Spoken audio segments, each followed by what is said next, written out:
এখন থেকে কোটা প্লেস নিয়ে অলিম্পিকে অংশ নেবে না বাংলাদেশের আর্চাররা। যোগ্যতা অর্জন করে অলিম্পিকে যাবে দল, প্রত্যাশা আর্চারি ফেডারেশনের সাধারণ সম্পাদক কাজী রাজীব উদ্দিন আহমেদ চপলের। শুক্রবার ইউথ এশিয়ান আর্চারি চ্যাম্পিয়নশিপের চলমান ক্যাম্প পরিদর্শন করেছেন ফেডারেশন কর্তারা।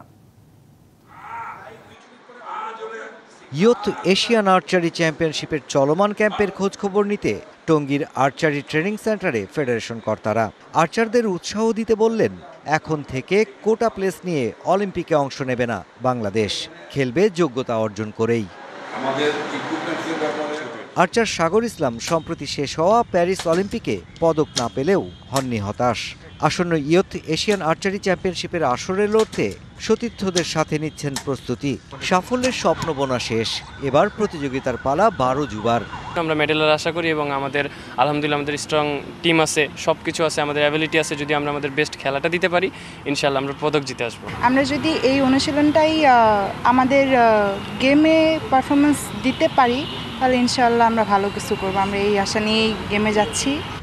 ওয়ালটন টেলিভিশন মাত্র 25,490 টাকায় পাচ্ছেন গুগল টিভি।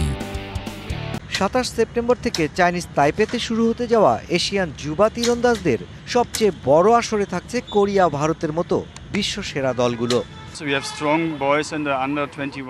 বিশ্বসেরাদের সাথে প্রতিযোগিতা করতে হবে। আমার দলটা ছোট হলেও আমরা যথেষ্ট শক্তিশালী। ছেলেমেয়েরা কঠোর পরিশ্রম করেছে, তাদের কাছে পদকের আশা করতেই পারি। ছাত্র আন্দোলনের শেষ দিকে নানা প্রতিকূলতা কাটিয়ে আর্চারি একমাত্র ফেডারেশন যারা প্রশিক্ষণ চালিয়েছে অনবরত। ভয়কে জয় করাটাই মূল লক্ষ্য ছিল। ভয় পাবো কেন, পরিস্থিতি যাই হোক আমাদের মোকাবেলা করাটা হলো মূল লক্ষ্য।